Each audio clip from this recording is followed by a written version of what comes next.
Vamos a comenzar con la sesión, por favor. Muy bien, tengo el gusto de exponerle que hoy tengamos la oportunidad de escuchar al doctor Juan Carlos. Se ha esperado mucho, él ha preparado muy bien este trabajo y quiero pedirles que pues, lo apoyemos y que lo hagamos sentirse cómodo y a gusto. Les comento que cada fin de mes va a estar exponiendo un caso clínico cada uno de los internos. En esta ocasión estaba apoyando a la exposición al doctor, es el doctor Salvador Martín, que lamentablemente tuvo que entrar a una apendicectomía. Entonces vamos a dar inicio a nuestra sesión. Gracias a todos por su presencia. Muchas gracias, buenas tardes. Bueno, la discusión de este caso es obviamente un trauma musculoesquelético, sin embargo, el manejo inicial del paciente del ABCDE primario no lo voy a abordar como tal, lo voy a enfocar como al trauma musculoesquelético. Pueden hacer preguntas, conozco el tema, conozco el caso, o sea, no hay problema por eso. Está bien. La resolución quirúrgica y lo que viene el tratamiento después de este paciente, me quería apoyar, de hecho cité a todos los especialistas involucrados, me quería apoyar en ellos porque parte del tratamiento pues viene a corto, a mediano y a largo plazo, y bueno, son temas también que yo no manejo a la perfección y también diferentes puntos de vista. Y al final de toda la discusión, lo que vamos a ver que cómo ocurrieron los hechos del paciente, me gustaría hacer una discusión ética en base a los criterios de mantener la extremidad o amputación.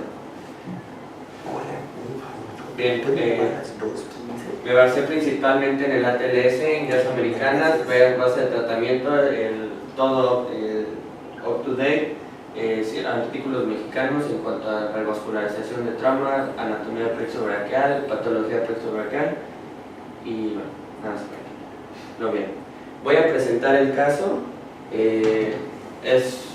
No me voy a enfocar en muchos detalles, le digo, es únicamente el manejo.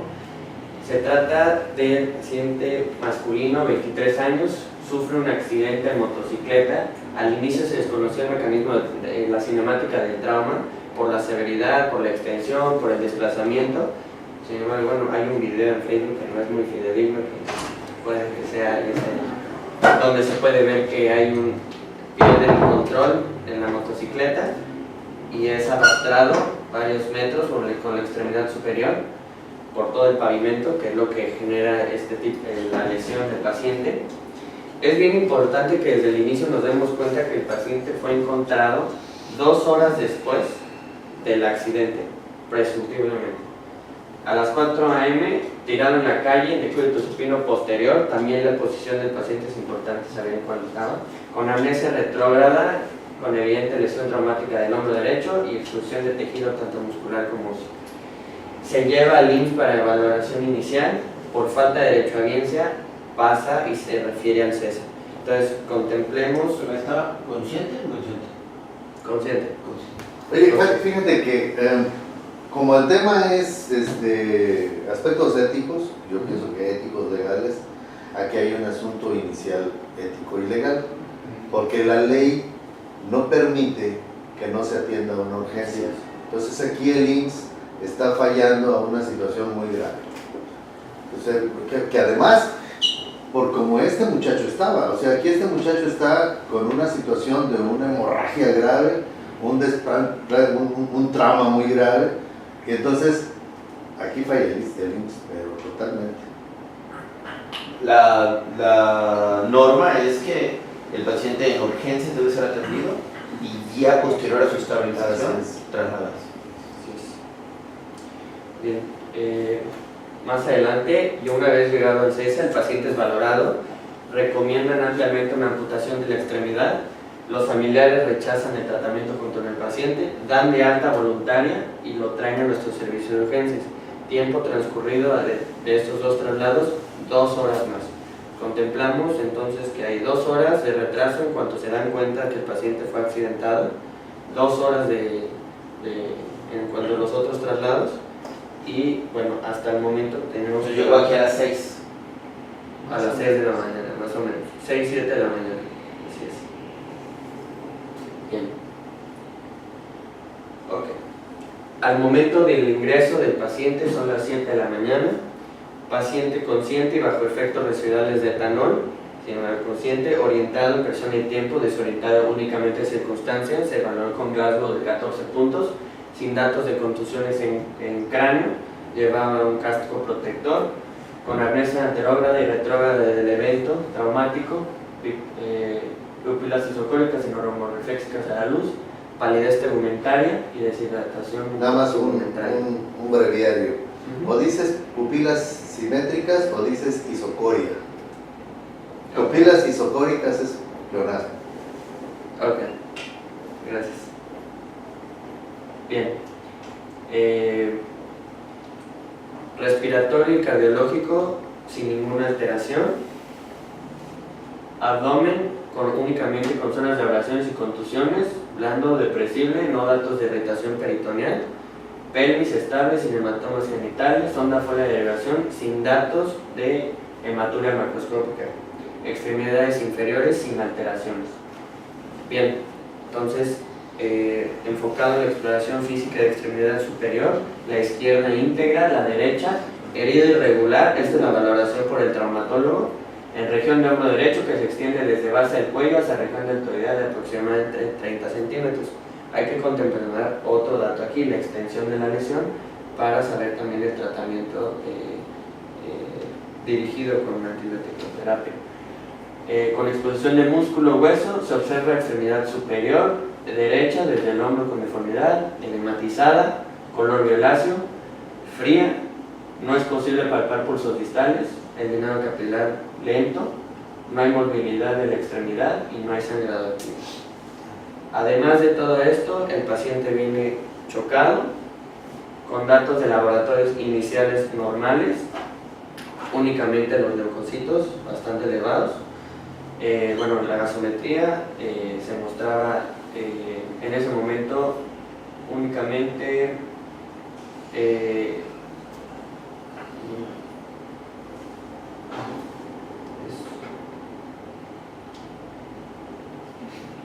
la gasometría al inicio, perdón, creo que me equivoqué en el pH, había una acidosis metabólica y el toxicológico mostraba un etanol hasta 106.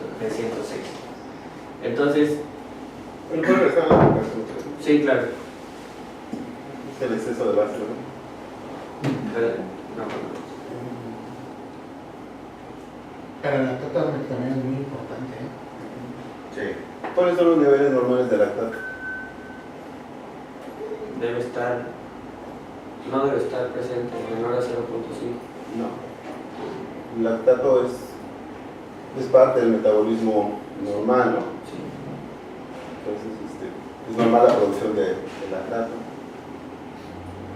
Pero ¿cuánto? Porque incluso hay una clasificación que te habla de la severidad de acuerdo a los niveles de lactato. Ya no es tan válida, ¿no? Pero...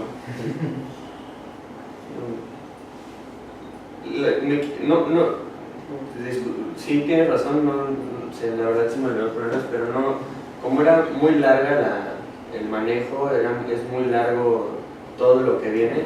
No es que no es el manejo, es parte del conocimiento que tú debes de tener. Es como si yo te preguntara, oye, ¿cuáles son los niveles normales de hemoglobina? Y dices, no, es que sería mucha información. O sea, eso es algo que tú debes de saber, es parte de tu conocimiento básico. Claro. Los niveles normales son de 2 hacia abajo, o sea, máximo es 2.0. Entre 0 y 2 es lo normal del lactato. Ok. ¿Y infiere que usted sí? El estado de choque. Yo les comentaba a ellos, en un principio, los datos iniciales en un paciente que pueda estar en estado de choque o en un choque que pudiera llamarse compensado, nos hablan, podemos identificarlo a través del lactato. La elevación del lactato nos habla de una hiperperfusión generalizada. Pero el incremento hasta 6, por ejemplo, ya también nos puede hablar de la mortalidad de este paciente, tanto de mortalidad como de severidad del paciente. Y en el tratamiento hídrico o la reanimación hídrica del paciente también es un valor que podemos tomar de referencia para ver si nuestra terapéutica está guiada o dirigida efectivamente o tenemos que incrementar los recursos más agresivos en el manejo hídrico. Sí, de hecho, es considerado uno de los marcadores de choque oculto, así se le llama. Tú tienes un paciente que puede tener una presión arterial normal, que tengas una frecuencia cardíaca dentro de límites aceptables, no vas a pensar que está chocado, pero si tú ves que tiene el lactato elevado o tiene el exceso de base incrementado, entonces eso se les llaman datos de choque oculto, ¿no? La clasificación es de 2 a 5 es leve, de 5 a 10 es moderado y más de 10 es severo. De hecho, los estudios dicen que cuando un paciente tiene más de 10 de lactato y no baja a pesar de las medidas de reanimación, la mortalidad está arriba del 95%. Esta fue la inicial. La inicial. Y el pH sí estaba más, estaba disminuido. Esta ¿No es ese? No, era 27 me parece. 27. Sí. 7.27. Estaba así, 2 Ok. Esto todavía sigue siendo presentación del caso, ahorita vamos a ver resolución y manejo. De inicio se tomaron radiografías tanto de tórax como de extremidad superior, no valorables para el tratamiento quirúrgico que necesitaba el paciente. Se procede a tomar tomografías tanto de extremidad superior como de tórax como de abdomen, las relevantes y las que estamos viendo ahorita. Podemos ver aquí una fractura multifragmentaria de la escama de la escápula derecha, así como un sillazamiento del tercio distal de la clavícula.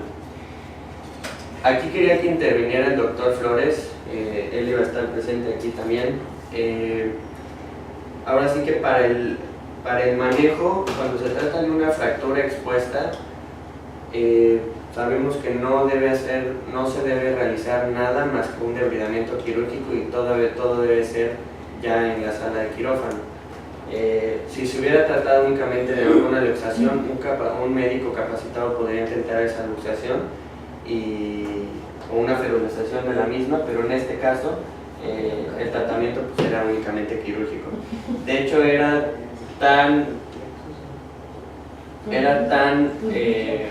el compromiso también vascular y neurológico que en cuanto al tratamiento quirúrgico en colocación no pudo poner una placa, únicamente pudo fijar la clavícula. Y bueno, eso ya, si llega al final nos lo va a platicar, está muy interesante. Aquí, esto es muy importante, el paciente llegó aquí después de 5 horas y fue valorado ya por nuestro servicio de urgencias y luego por un cirujano hasta después de 9 horas casi. Sabemos que una extremidad puede mantenerse, el músculo principalmente, tiene una vida sin falta en isquemia de hasta 6 horas. Pero aquí pasó algo muy interesante con este paciente. La lesión no únicamente involucró todo el plexo braquial, ahorita vamos a ver qué tanto fue, sino que arrancó por completo la subclavia. O sea, no había irrigación primaria de axilar, subclavia, axilar, braquial, absolutamente nada. Únicamente teníamos esta ramita que llegaba hasta el tercio medio del húmero que podía irrigar hacia toda la extremidad superior. ¿Y cuál era esta ramita? Del tronco tirocervical salía la arteria supraescapular. Esa pasa posteriormente por el acromion y baja hasta...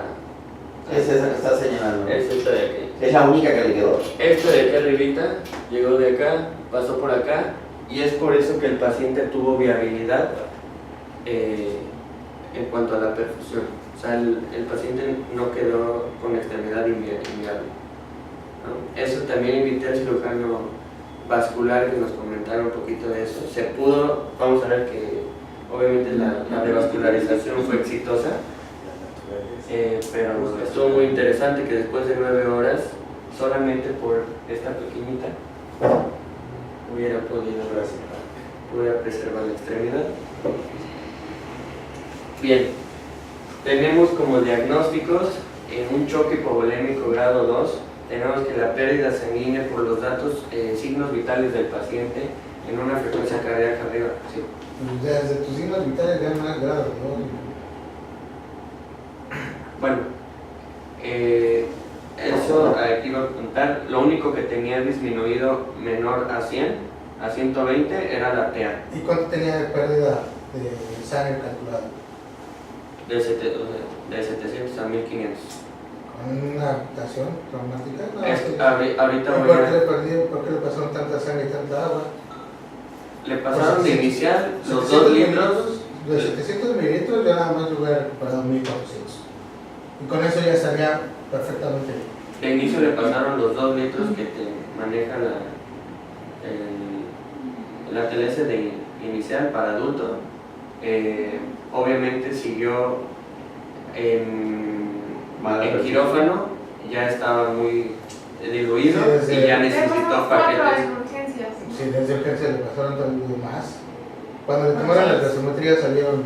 La segunda, Salió no sé si vas a hablar sobre la completamente segunda gasometría. En la segunda gasometría, el lactato subir ya estaba en 13, Alcázar se empezó a preocupar más por lo mismo, el Es que- exceso de base estaba en Pero tú dijiste algo muy importante. No desconoces la cinemática. Entonces tú no sabes si perdió 2 litros, si perdió 3, si perdió 4. O sea, tú te tienes que basar en estos datos para inferir, que yo no estoy muy de acuerdo en esa cantidad de sangre, que es una de las cosas que ATLS no ha evolucionado. Porque no es lo mismo que tú pierdas 2000 mililitros a que por ejemplo los pierda Cristel, o sea, porque el volumen sanguíneo va en proporción a la frecuencia corporal. Entonces, por eso es que el Colegio Americano de Cirugías es muy cerrado, o sea, no han evolucionado en ese aspecto, porque si nos cuadramos nada más a 2000, si tienes un paciente que mida 2 metros, pues es diferente, ¿no? Sí, no me tocó ese paciente, la verdad. Pero de acuerdo a los signos que tú estás presentando, ¿en dónde está? Cristel se hipovolea por la toma del glucómetro. por la presión arterial en el 3, grado 3. Me basé, como no recibí 170 y no lo vi. un paciente con 96 Me basé, Digo, tu acotación al inicio fue, conozco el caso, conozco el tema, pregúntenme. así es, me basé, Entonces no me puedes decir que no sabes. no, me basé, leí todas las notas de los médicos que realizaron los tratamientos. Regrésate a los signos Ajá. vitales. Al inicio. O sea, ¿qué es lo que te estás enfrentando al inicio, lo que tú ves? Ahí está. 97.72 no es 120.70. No es normal. Todos, no, claro. Los demás parámetros incluían en la clasificación grado 2, por las notas que leí, lo clasificaron, de hecho, de urgencias, salió con clasificación de choque hipovolémico clase G2. Pero por eso haces una revisión del caso. Ahora es muy importante, esto es igual que la citocidosis diabética. O sea, tu paciente puede estar completamente bien, pero tú tomas el parámetro más grave para inferir la severidad de este paciente. Igual con tus signos vitales. Ese paciente no está con una tensión arterial normal, entonces no es un grado 2, ¿no? Puede estar consciente, puede estar lúcido, su frecuencia cardíaca se esté compensando, pero tu paciente ya está con una alteración en los signos vitales, que es lo más importante de la clasificación del estado de choque, ¿no? Cuando hay alteración en los signos vitales, es cuando entonces el Colegio de Cirujanos dice, estamos graves, hay que empezar a transfundir sangre. Por eso esa clasificación, que es viejísima, también no es la más adecuada, pero en tu misma clasificación, si tu presión arterial ya está alterada, ya no lo puedes clasificar dentro de un estado 2. Exacto, y tú también, lo más importante como dicen es el sentido común. Tú tienes que preguntarte, o sea, ¿por qué diablos un chico de 23 años que no tiene comorbilidades, que no toma medicamentos, que nada más anda borracho, está hipotenso? O sea, ¿por qué se te va a hipotensar? Si te hipotensa un anciano, bueno, pues puedes encontrar mil causas, ¿no? Pero para que un paciente sin comorbilidades empiece a tener esa descompensación tan grave, que ya se te está hipotensando, algo no está bien. Van a hacer un bebé. ¿Sí bien? Ah, De de Noé. la ¿Qué opiniste?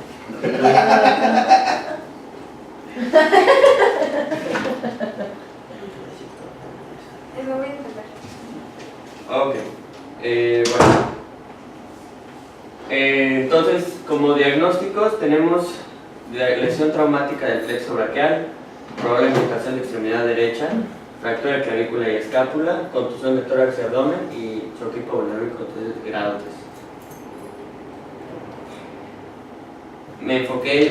Me salté por lo que abarca el tiempo, el manejo inicial, porque todo es el enfoque de esto, sí es bien importante, o sea, el enfoque de esto es la discusión ética, pero también cómo es que se va a llegar al final de todo este caso, ¿no? Había invitado a los demás para que participaran, pero también puedo yo comentarles lo que yo pregunté, lo que yo leí, ¿no? Entonces, supongamos que en este momento se hizo el ABCD, se mejoró, se vio vía aérea, se vio ventilación, se vio la circulación, se corrigió todo en el servicio de urgencias. Únicamente voy a hablarles ahorita, enfocarme al trauma musculoesquelético como tal, como tema, y para ver qué criterios cumple nuestro paciente para la amputación de su miembro superior derecho. Entonces, tenemos que una lesión grave va a poner como manifiesto que el cuerpo ha sufrido obviamente un impacto significativo. Las lesiones graves por aplastamiento pueden producir la liberación de hemoglobina y obviamente esta puede precipitarse en los tubos renales causando insuficiencia renal. ¿Cómo causa insuficiencia renal la liberación de hemoglobina? Bien, en un medio ácido la hemoglobina se puede regenerar en ferriemate y en globina. El ferriemate causa una disrupción en el tejido epitelial del túbulo renal. Estos residuos que genera la alteración del epitelio puede causar obstrucción.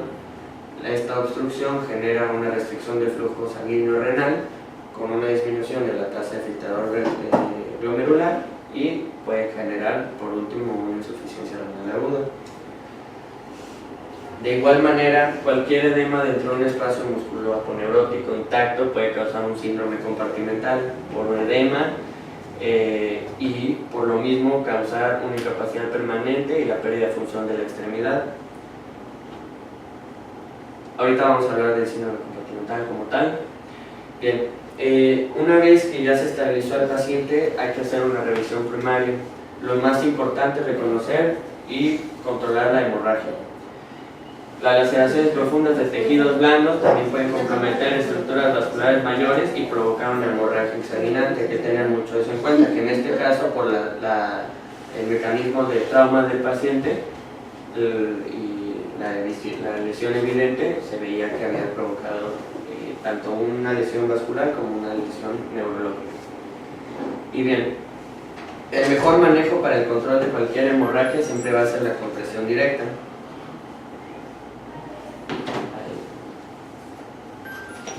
Ok. Tenemos igual entendido que toda hemorragia asociada a fractura de huesos largos puede ser significativa. Hay que tener en cuenta para todas estas la localización adecuada de cada fractura para disminuir considerablemente el sangrado y reducir la movilidad de la misma. Se puede aplicar con vendaje estéril, compresión, que suele ser controlar la hemorragia. Entonces, una vez que ya controlamos la hemorragia, intentamos inmovilizar al paciente con el objetivo de realinear la extremidad a una posición lo más cercana a lo que estaba anatómicamente y obviamente evitar la movilización excesiva del sitio de fractura.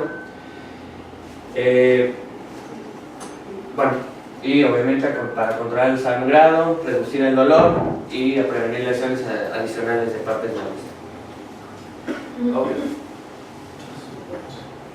Como les había comentado, toda fractura expuesta requiere un debridamiento quirúrgico, por lo que el médico no debe preocuparse en reducir los fragmentos de la herida ni intentar una reducción articular.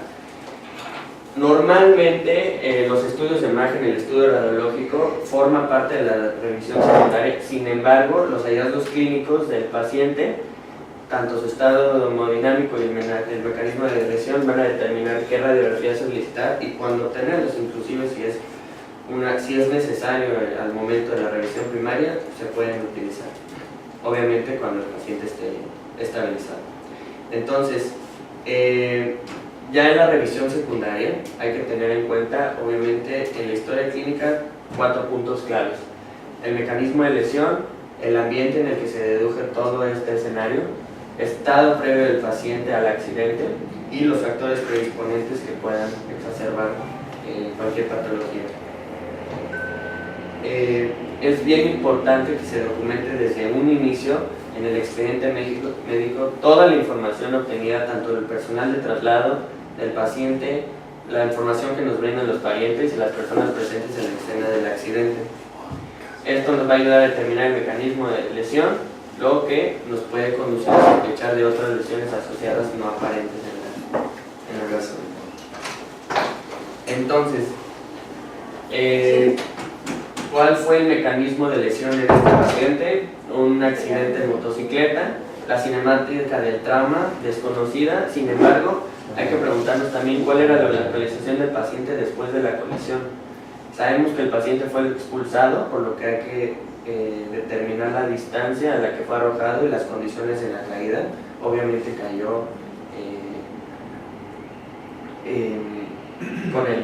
con la extremidad superior lastimada. Yo creo que no se proyectó, yo creo que él derrapó. Sí, Sí, derrapó. ¿Sabes? Lo que sí Derrapó. me llama la atención es que consideren que la expulsión de la motocicleta Ajá, por eso, proyección es que sale volando. Salió volando Eso, y, esa es y expulsión. cayó y se siguió derrapando. A ver, básicamente hay dos caídas de moto.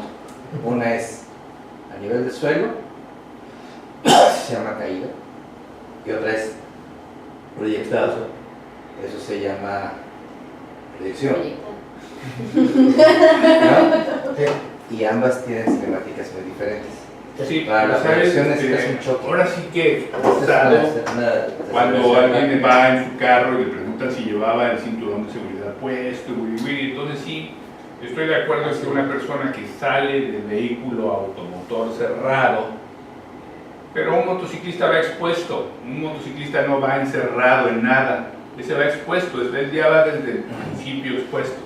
Entonces es diferente la cinemática interpretada de un accidente de vehículo automotor cuando alguien viaja en una motocicleta. Las lesiones sí son diferentes si alguien se atora con el manubrio, si da la marometa, si cae proyectado, si cae derrapado. Pero al final de cuentas, lo que voy es que la gravedad de la cinemática del trauma en el motociclista ya de por sí es plus. Que si derrapó y que en el derrapón dejó ahí embarrado la piel, pero se proyectó contra un objeto inmóvil, que no era el piso en este caso.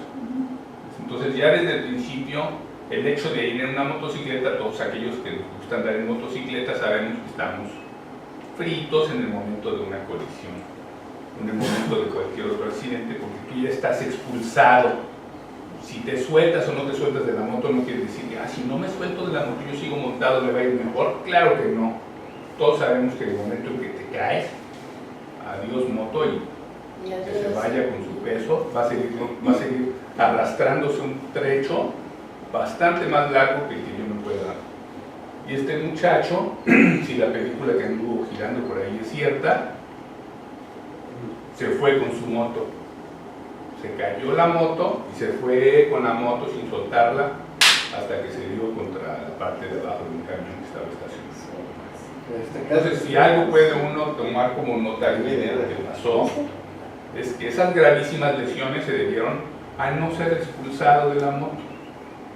A diferencia de los vehículos cerrados, en los que si sales del vehículo te va peor, mejor quedarse adentro amarrado.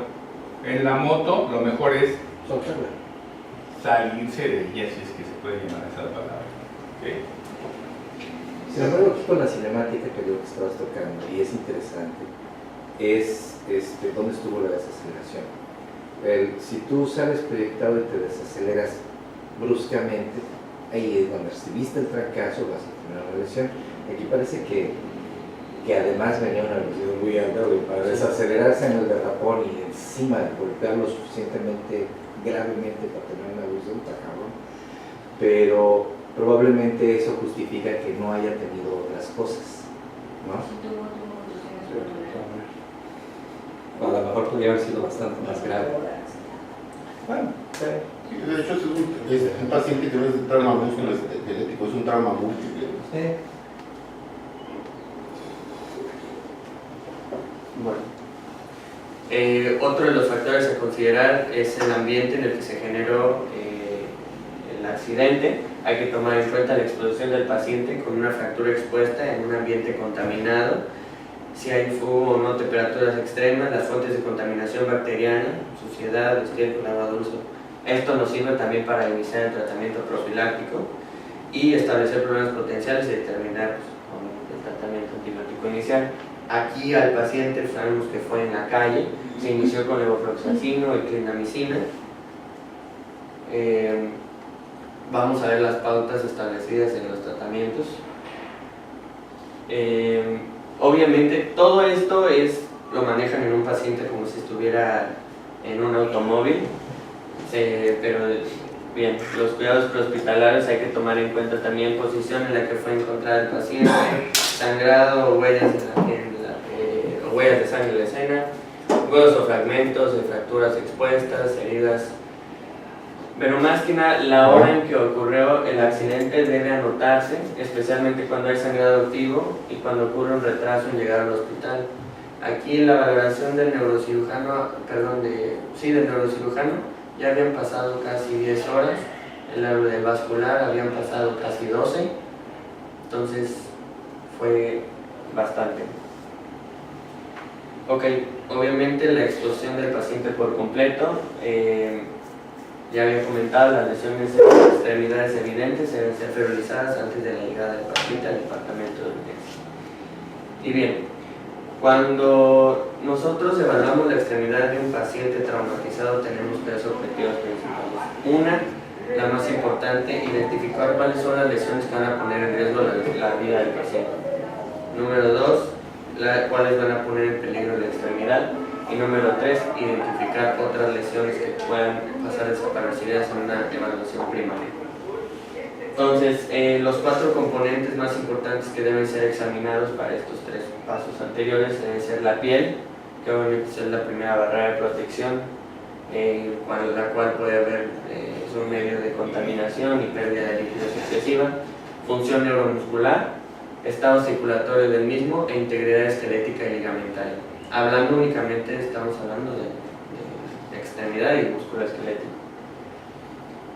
Bien, 4 cosas debemos tomar en cuenta: observar, preguntar, palpar, evaluación circulatoria y estudios radiológicos complementarios para no descartar ningún tipo de lesión. Entonces, hablamos de las lesiones que pueden poner en riesgo las extremidades. Estas pueden ser lesiones vasculares, lesiones neurológicas, fracturas expuestas y lesiones articulares. Para cada uno de ellos debemos especificar el tipo de lesión, cómo debemos evaluar cada una de ellas y el manejo que se debe dar a cada una de ellas. Yo quiero hacer una pregunta, no lo sé. No dice publicidad. Ustedes saben, porque yo nunca lo he sabido, ¿cuándo se debe quitar el casco del motociclista? Sí. ¿Cuándo? Hasta que salió de la resonancia. ¿Sí? No. Lo ¿Cuándo se puedes, quita? idealmente no se debe retirar en el lugar del accidente. Claro. Los médicos tienen la indicación de mantener el casco De y fijar el paquetarlo como tal. Y tú ya lo puedes retirar, si es necesario, lo puedes retirar de la escena siempre y cuando hagas una movilización adecuada, un control cervical, en el cual tienes que poner una mano en la región occipital y la otra en la región de la mandíbula. Entonces ya haces la estabilización por el frente y la otra persona tiene que separar el casco y retirarlo. Si es un casco normal, Ajá, exacto. no los que se ponen Exacto, No lastimado, solo aquí. Sí, entonces, y ya, bueno, si te lo trasladan con casco, haces eso mismo ya en el hospital y a tu paciente ya no se va a estar moviendo. Por el riesgo de lesión cervical, ¿no? El riesgo potencial. ¿Y de lesión esofágica? ¿Cómo? O sea, Algunos, a pesar de el casco resiste el 4 DOT, por ejemplo, ¿no? Que es el más común de los cascos comerciales, de verdad, como dice aquí. sí. Resiste, se supone que son 15 toneladas en punta. Para algunos accidentes son mayores que eso. Y entonces existe la posibilidad de fractura de cráneo. Sí. Pues el problema no, realmente la fractura del cráneo es lo más barato que te puede pasar. Porque, o sea, el problema es el movimiento, la famosa triple colisión. O sea, tu cabeza choca contra el piso, contra lo que te impactes. A continuación, el cerebro se impacta contra el hueso, ¿no? Y entonces hay que recordar que la criba craneana es irregular, entonces todo el cerebro se va a lesionar contra eso. Entonces, eso es lo que realmente te va a producir daño. O sea, la fractura es lo más barato que te puede pasar, pero puedes tener contusiones, puedes tener, ¿cómo se llama? Daño Una hemorragia. Daño axonal difuso, la lesión axonal difusa, que a veces es muy difícil de diagnosticar, ¿no? Y sería lo más grave. Vale, gracias. Esa ya no me la sabía. Bien, para identificar las fracturas expuestas y lesiones articulares, obviamente entendemos como una fractura expuesta la comunicación directa del hueso con el medio ambiente. Entendemos también que el grado de lesión de los tejidos blandos va a ser proporcional a la energía del traumatismo mismo. Este daño agregado a una contaminación bacteriana hace más propensa a las fracturas expuestas a problemas relacionados con infección, consideración del hueso y al funcionamiento del mismo. Entonces, para la evaluación, obviamente, el diagnóstico se va a basar en las características del trauma y el examen clínico de la extremidad. Entendemos fractura expuesta con fractura y herida abierta en el mismo segmentario hasta que se compruebe lo contrario.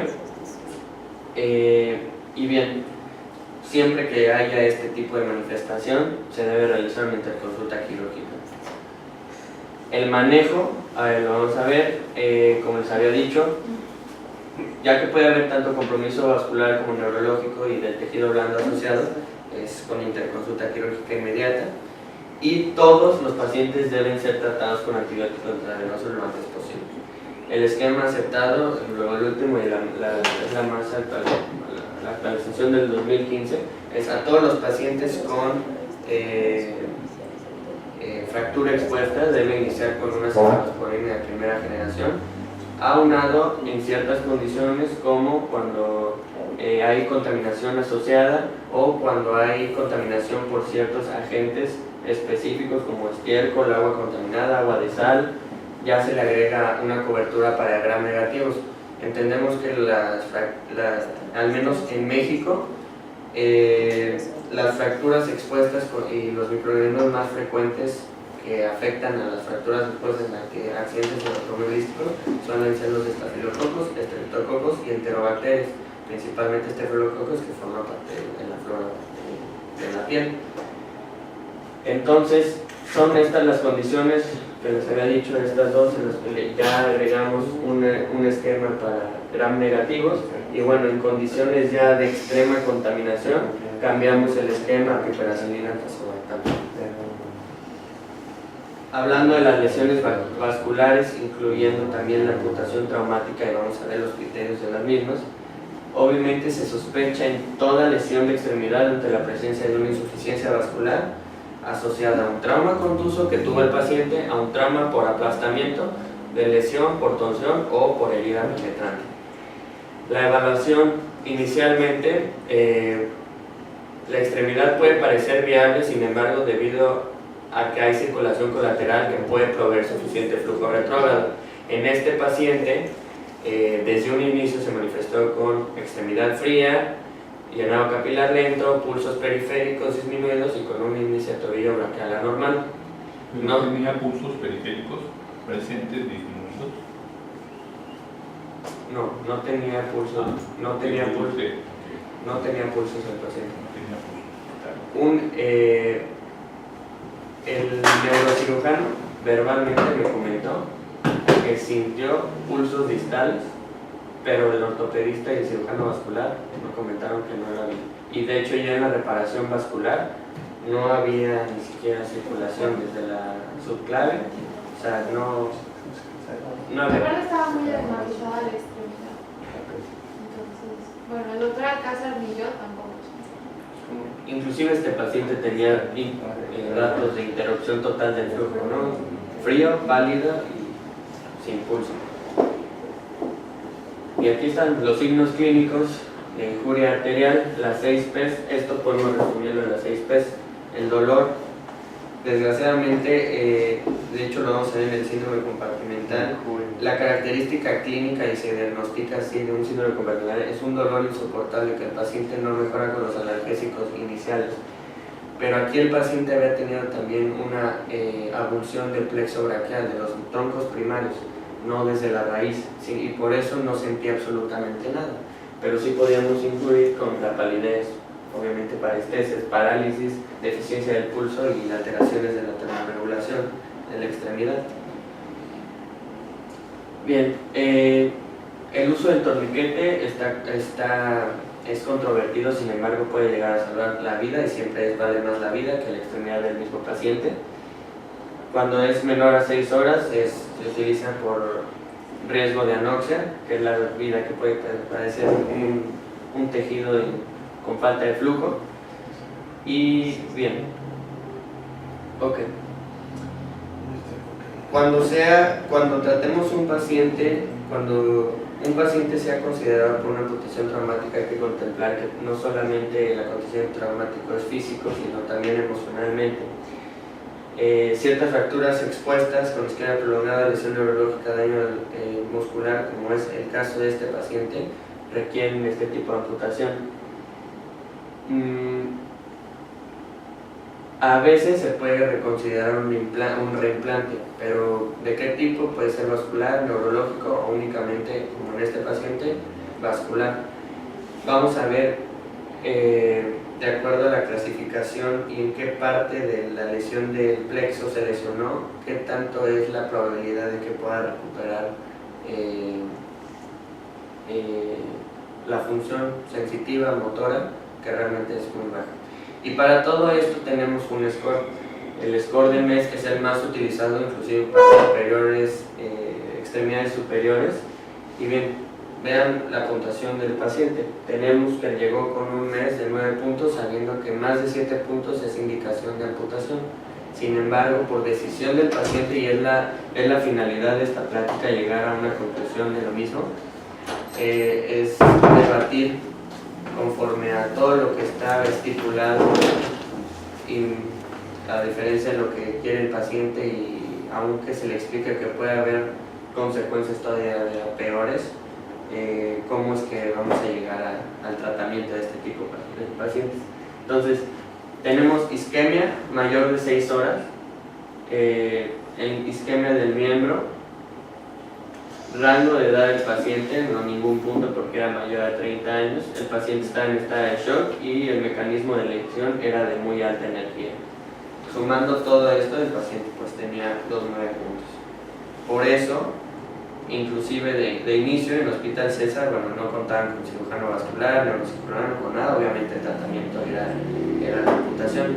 Inclusive aquí mismo hubiera sido mucho más fácil, dado estos scores, amputarlo desde un inicio.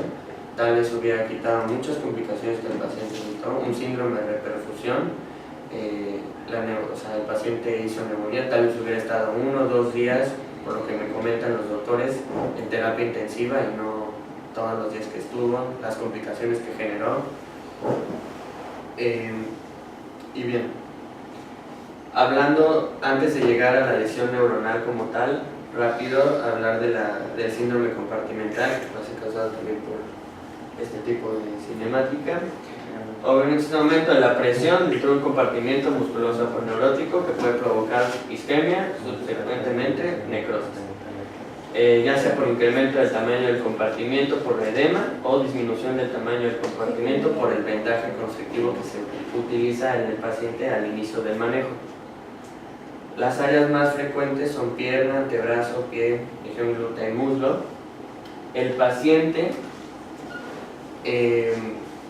no teníamos los instrumentos necesarios para medir la presión intracompartimental. El diagnóstico es clínico, pero a la falta del dolor del paciente se le hizo una fasciotomía ya profiláctica en quirófano, que sí evidenciaba obviamente un síndrome compartimental, pero nunca se evidenció como tal al inicio del diagnóstico. Como les había comentado, pues el dolor es desproporcional,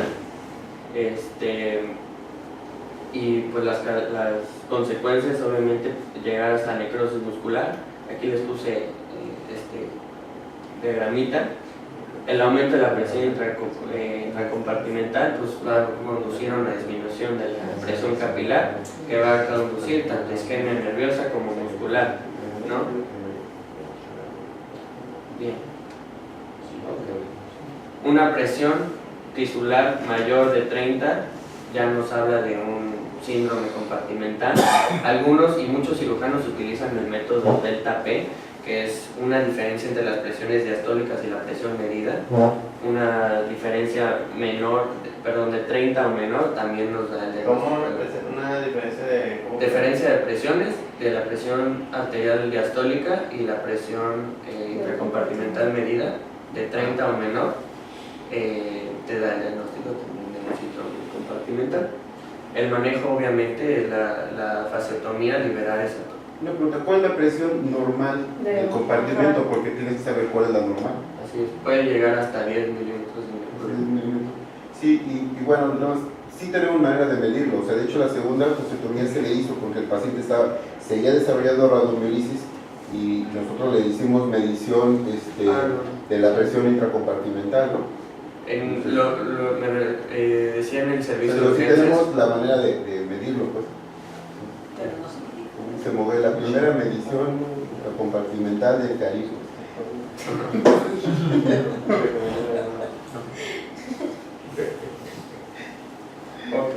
Ya están. Y bien, entendemos que esta patología depende del tiempo, obviamente a mayor tiempo, mayor déficit. Un retraso en realizar el tratamiento puede causar neuroglobinuria, que a su vez pues, disminuye la función renal, que es lo que le explicaba al inicio.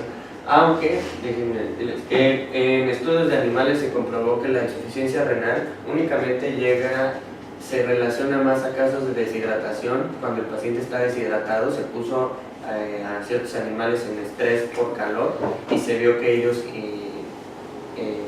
ese tipo de experimentos generaban más insuficiencia renal. Además de todos los pacientes que hacen mioglobinuria, solamente el 5 al 7% progresan en enfermedad renal aguda.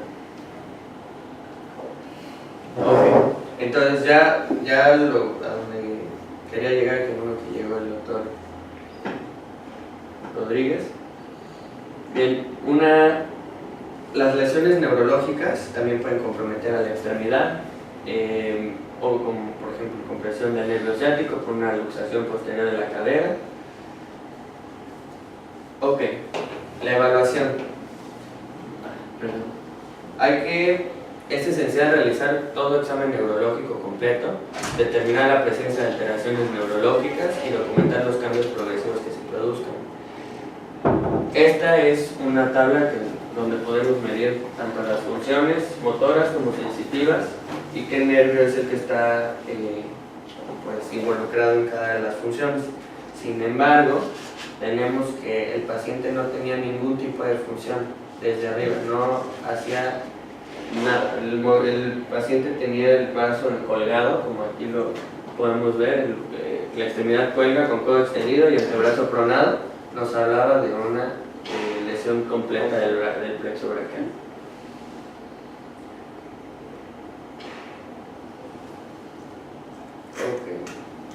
Okay. Lo mismo de las diapositivas pasadas, si se puede luxar, se puede intentar la reducción cuidadosa en la luxación o reducir la misma y reevaluar la función neurológica y movilizar la extremidad. Okay. Vamos, esto de aquí, lo más importante es que hasta el 70% de las fracturas expuestas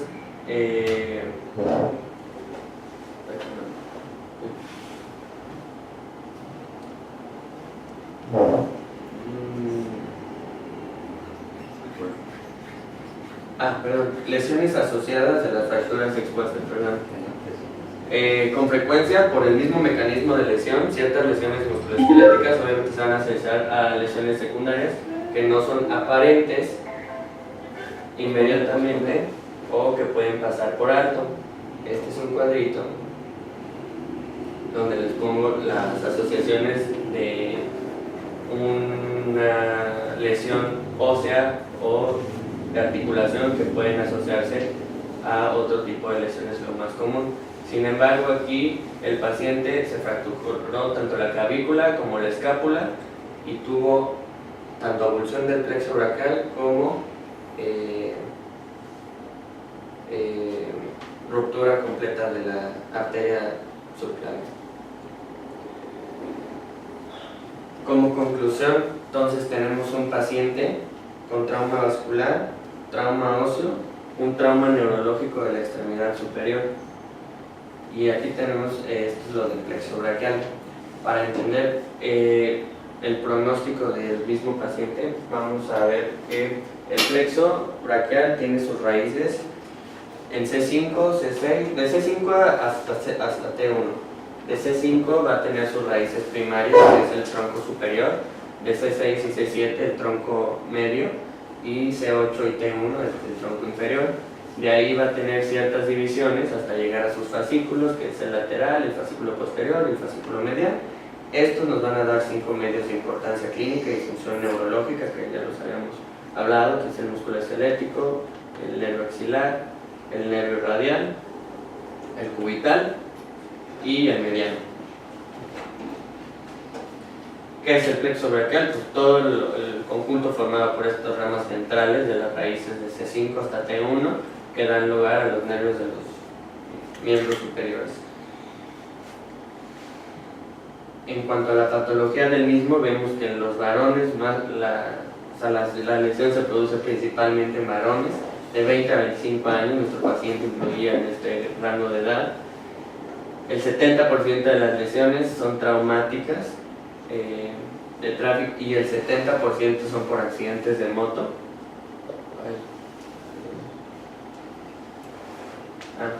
Ok. Esto es bien importante.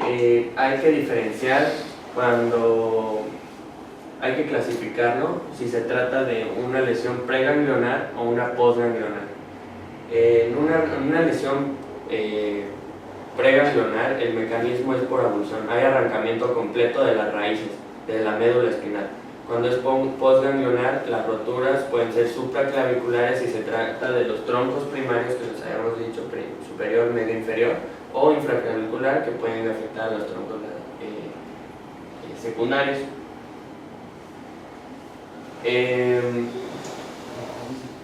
El paciente, en este caso, presentó una lesión troncular completa del plexo braquial derecho, postganglionar, por compresión, y esta es la clasificación que les comentaba, y aquí es cuando valoramos el pronóstico del paciente. La avulsión, hay un arrancamiento completo de la médula espinal, es el más grave de todos y el único tratamiento es la transferencia neuronal, nerviosa, la transferencia nerviosa.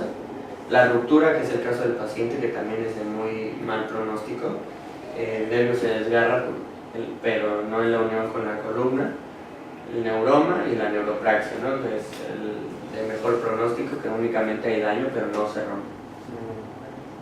Entonces, en resumen, un paciente con MES de 9 puntos, indicativo de amputación traumática, una neuromexis, arrancamiento no de la raíz, pero sí de los troncos primarios del plexo braquial. El único tratamiento que también puede recibir este paciente, y ahorita nos puede hablar un poco más el doctor Rodríguez, es la transferencia nerviosa expectante a dentro de 3 meses a reevaluar. Se le va a hacer una electromiografía que va a salir negativa, obviamente, y va a ver el doctor si puede o no realizar algún tratamiento con transferencia. Y otro de los cuestionamientos es que, a pesar de todo esto, obviamente, entendible, el paciente desea conservar su extremidad. Entonces, ¿qué se hace en esos casos? Claro, se respeta la decisión del paciente, pero bueno, aquí era donde involucraba a todos los médicos que iban a comentar con eso. No sé si quieren comentar algo, doctor. Bueno, la lesión de los nervios, la más crítica son las del plexo. Y aquí es, para hacer un diagnóstico en lesiones cerradas es muy difícil. En elongaciones, por ejemplo, las elongaciones que suceden en los trabajos de parto complicados, donde se lesionan los troncos superiores del tronco inferior, saber qué hacer, cuándo hacerlo. Exactamente las lesiones de moto son las más frecuentes, ya que sale despedido la gente y al mismo tiempo, si llega a pegar al mismo tiempo en la cabeza y el hombro, pues automáticamente hay una separación inmediata y puede haber arrancamiento parcial. La cirugía de nervio, cuando es distal, varía cuando es próxima. Cuando es distal hay que hacerse lo más pronto posible. Tiene muy buen pronóstico. Generalmente pues es un nervio. Hay muchas cosas que se pueden hacer, transferencias musculares, muchas cosas. Cuando es una avulsión, básicamente no hay nada y empieza a ver ciertas cosas. Este paciente también desarrolló, era una parte positiva, no sé si hablaste del Horner, un Horner, porque cerca del plexo está ahí parte del simpático. Entonces tuvo su Horner y con todo lo que va a implicar, ¿no? Una avulsión del plexo, pues no hay sudoración en la extremidad. Primero está muy rojita porque hay vasodilatación, pero después es fría. Y luego viene un problema más complejo que puede tener este paciente.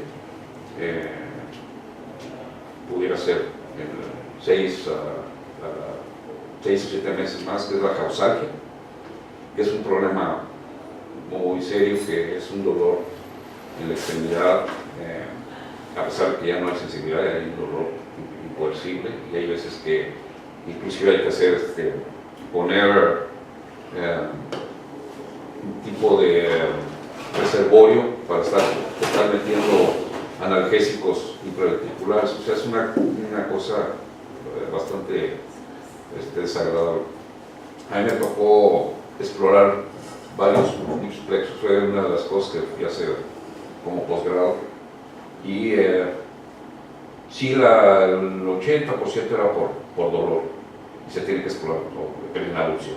Este paciente pues, está avulsionado tiene un granadazo, es una granada hecha, y aparte imagínense el impacto, se arranca. Si simplemente ustedes se agarran así tantito y un poquito le da para pegar, se les puede entumir la mano, es muy fácil que se arranque el plexo. ¿Qué es lo que se va a hacer o qué es lo que sigue con este paciente? Si no tiene dolor, primero vamos a ver, aquí entra mucho el psicólogo, el psiquiatra, porque él está ahorita, como él está, todavía no, va a funcionar, el miembro está negando, y es normal. Generalmente ya que va a decir, ok, no va a servir, va a perder menos. Yo veo así pacientes que todavía no, yo creo que sí, fíjese que de repente haya siento. Esa es una causalgia, que si es causalgia hay veces que dicen, amputan. La transferencia es una parte interesante que funciona en el 5%. Si regresas el plexo,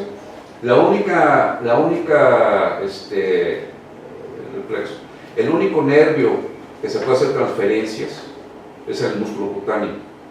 Entonces lo que se hace, se toman 4 o 5 nervios intercostales, desde la parte del esternón se hace disección de los intercostales, y desde luego se cortan ahí y se suben, y se hacen los 4 al grosor del músculo cutáneo. El músculo cutáneo lo que hace es le da inervación al braquial anterior, y es nada más para que el brazo se le enseñe al paciente cuando respire, tenerlo aquí así. Entonces generalmente los pacientes respiran muy rápido para quitarlo. Son pacientes que no sienten, se cortan, y muchos de ellos llegan a decir, amputen. De 10 pacientes o de 100 pacientes que se hace la transposición, un 15% puede funcionar, lo demás no. Entonces es muy pobre. Otra cosa que se hace es una artrodesis del codo para tenerlo a un lado, y la otra es, si no tiene dolor, pensar y poner una bolsa especial para que guarde su bracito. No es fácil la decisión, ¿no? Digo, qué bueno que no se por una parte no se amputó porque no estaba consciente de alguna manera, y los papás no la quisieron aparte.